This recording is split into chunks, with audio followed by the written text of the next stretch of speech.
یہ جو مقدمات کے فیصلے آ رہے ہیں، ایک طرف جو ہے آپ کہتے ہیں جی جنہوں نے 9 مئی کے کیسز کیے ان کو سزائیں بھگتنا پڑ رہی ہیں، لیکن ان فیصلوں کے باوجود جو ملاقاتیں ہیں عمران خان صاحب کے ساتھ یا قیدیوں کے ساتھ ملاقاتیں، ان کا آئینی اور قانونی حق ہے، ان پر پابندی لگا کے حکومت کیسے یہ کہہ سکتی ہے کہ انصاف کے تقاضے پورے کیے جا رہے ہیں؟ کیونکہ سہیل آفریدی ہوں، عمران خان صاحب کی بہنیں ہوں، پارٹی رہنما ہوں، وکلاء ہوں، بار بار یہ بات کہتے رہے ہیں کہ جناب ہماری ملاقات ہونی چاہیے عمران خان صاحب کے ساتھ، حکومت ڈینائی کرتی آ رہی ہے۔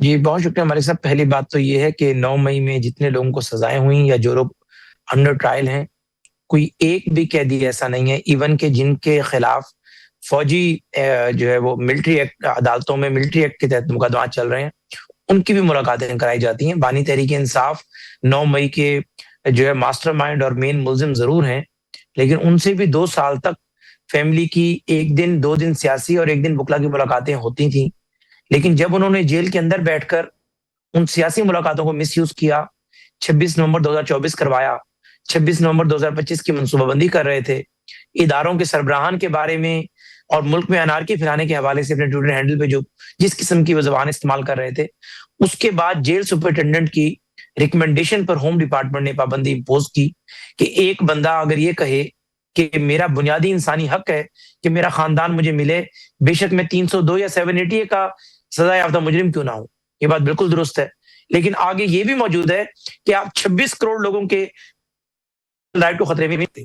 بانی تحریک انصاف وہ مسلسل ڈال رہے تھے، اور آپ کو یاد ہوگا کہ ہم نے پھر بھی لچک دکھائی جب ان کی میری آواز آ رہی ہے؟ جی میں سن رہا ہوں۔ ہم نے پھر بھی لچک دکھائی جب ان کی بہن کی ہم نے 2 مہینے احتجاج کے بعد 4 دسمبر 2025 کو ملاقات کرائی، تو انہوں نے اپنی ویل بینگ تو نہیں بتائی انہیں، نہ انہوں نے یہ کہا کہ میری آنکھ میں ریٹینا کا مسئلہ ہو گیا اور میں ستمبر سے دیکھ نہیں پا رہا۔ انہوں نے ایک لمبا چوڑا ٹویٹ ایک ادارے کے سربراہ کے بارے میں ڈکٹیٹ کرایا، اور باہر آ کر بہن نے وہی ٹویٹ کر دیا۔ بعد میں جب آنکھ کا مسئلہ ہوا تو پھر آپ نے سیاسی بیانیہ بنایا کہ وہ تو ستمبر سے دیکھ ہی نہیں پا رہے تھے، ستمبر سے اذیت میں مبتلا ہے۔ اگر ستمبر سے اذیت میں مبتلا تھے تو 4 دسمبر کو ہونے والی بہن کی ملاقات میں ریٹینا کا تو بتایا نہیں، آنکھ کی اذیت کا تو بتایا نہیں، کسی کو گالی کیا دینی ہے یہ ضرور بتا دیا۔ تو بات یہ کہ بانی تحریک انصاف کی ملاقاتوں پر پابندی ایک سیپریٹ معاملہ تھا، اور اس کا مقصد یہی تھا کہ جیل میں قید شخص جو ہے وہ باہر کے لوگوں کا جو امن و امان ہے، نقص امن کو خطرے میں نہ ڈالے۔ اب اگر بانی تحریک انصاف بیہیو کرنا شروع ہو گئے ہیں، جو کہ معلومات کو کچھ آ رہی ہیں کہ جیل سپرنٹینڈنٹ کی بھی رائے یہ ہے کہ اگر فیملی کی ملاقات بحال ہو جائے تو کوئی اس میں حرج نہیں ہے، تو جیسی وہ تحریری کو ریکمنڈیشن آتی ہے تو فیملی کی ملاقاتیں بحال کرا دیں گے۔ باقی سیاسی ملاقاتوں کے حوالے سے بانی تحریک انصاف بہت بڑے لیڈر ہیں، بڑے پاپولر ہیں، ایشیا نہیں بلکہ میں سمجھتا ہوں دنیا کے سب سے پاپولر لیڈر ہیں۔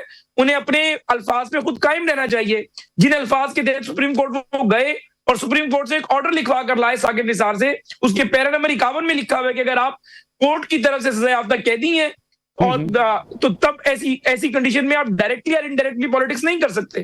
تو بانی تحریک انصاف تو ڈائریکٹلی پالیٹکس کرنا چاہتے ہیں، خود مان رہے ہیں ان کے لوگ کہ ہم نے کابینہ ان سے منظور کروانی ہے، ہم نے بجٹ ان سے منظور کروانا ہے، ہم نے یہ چیز ان سے کرانی ہے، کنسلٹیشن لینی ہے۔ ٹھیک ہے، میں آتا ہوں واپس آپ کو۔ امجد خان نیازی صاحب، یہ جو الزام ہے مسلسل کہ عمران خان صاحب نے سیاست شروع کر دی اس لیے ملاقاتیں نہیں ہوئیں، اب یہ بھی کہا جا رہا ہے کہ کچھ اہم ملاقاتیں ہوئی ہیں عمران خان صاحب کے ساتھ، جس کے بعد اس بات کا امکان ہے کہ ان کی ملاقاتیں شروع ہو سکتی ہیں۔ سہیل آفریدی صاحب نے بھی بجٹ اس لیے پیش کیا، کیا ایسے امکانات ہیں کہ عمران خان صاحب کے ساتھ اب ملاقاتیں شروع ہو جائیں گی؟ یقین دہانی کوئی کروائی گئی ہے؟ بسم اللہ الرحمن الرحیم۔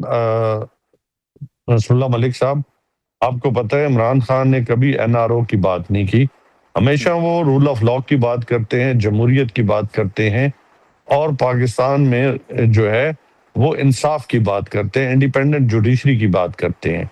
آج تک وہ جو جیل بھگت رہے ہیں وہ ایک ہی بات پہ بھگت رہے ہیں نا، کہ انہوں نے کہا کہ میں کمپرومائز اپنے آپ کو نہیں کرنا، بلکہ میں نے اصول پسندی کے اوپر کھڑا ہونا ہے، میں نے پاکستان کی اکانومی کے لیے کھڑا ہونا ہے، میں نے پاکستان کی سیکورٹی کے لیے کھڑا ہونا ہے، میں نے پاکستان کے لیے کھڑا ہونا ہے۔ تو یقیناً ان کی جو جد و جہد ہے وہ پاکستان کی جمہوریت کے لیے ہے، پاکستان کے لیے ہے۔ باقی آپ نے بھی دیکھا ہوگا کہ ان کی جو ملاقاتیں ہیں، ایون کورٹس کے فیصلے موجود ہیں، جیل مینولز میں بھی ہیں، لیکن اس کے باوجود بھی یہ گورنمنٹ جو ہے وہ میں سمجھتا ہوں کہ ان کا رویہ جو ہے، میں ان کے لیے یہ فیشسٹ تو نہیں کہتا، لیکن کم از کم کوئی نامناسب ایک رویہ ہے. کم از کم دیکھیں فیملیز کی ملاقاتیں کرا دیتے، وکیل کی کرا دیتے، فزیشین کی کرا دیتے، ذاتی ان کا جو ہے.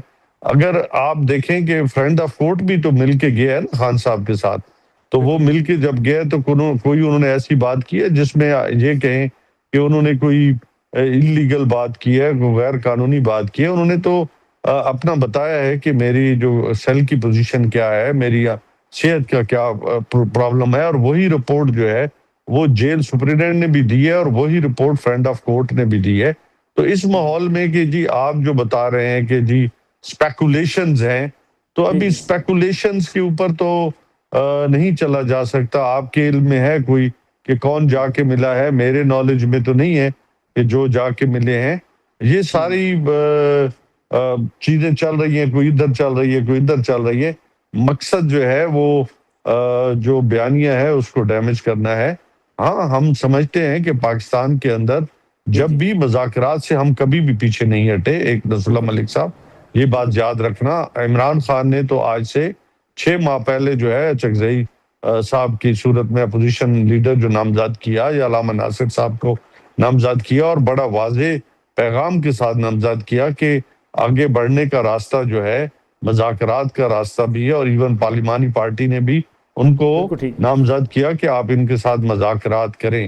لیکن یہ گورنمنٹ خود اتنی نالائق ہے کہ وہ سمجھتی ہے کہ چونکہ ان بینیفیشری ہے نا، بینیفیشری ہونے کا وہ پورا فائدہ اٹھا رہی ہے. ان کو پتہ ہے کہ ہم کس طرح جو ہے وہ حکومت کر رہے ہیں. اور پھر آج دیکھیں کہ پی ڈی ایم 1 اور پی ڈی ایم 2 کی حکومت نے معیشت کا بیڑا غرق کر دیا. جہاں عام بندہ جو ہے وہ ایک وقت کے کھانے سے چلا گیا ہے. بے روزگاری کا عالم کیا ہے وہ آپ خود سمجھتے ہیں. پاکستان کی تاریخ میں سب سے بڑی بے روزگاری ہے، آپ کی انڈسٹری بند ہے، آپ کی معیشت بند ہے.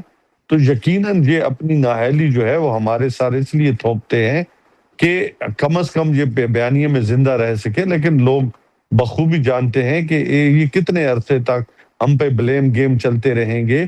ایون جو ہم سمجھتے ہیں کہ 9 مئی کرانے والے ہی یہ لوگ تھے.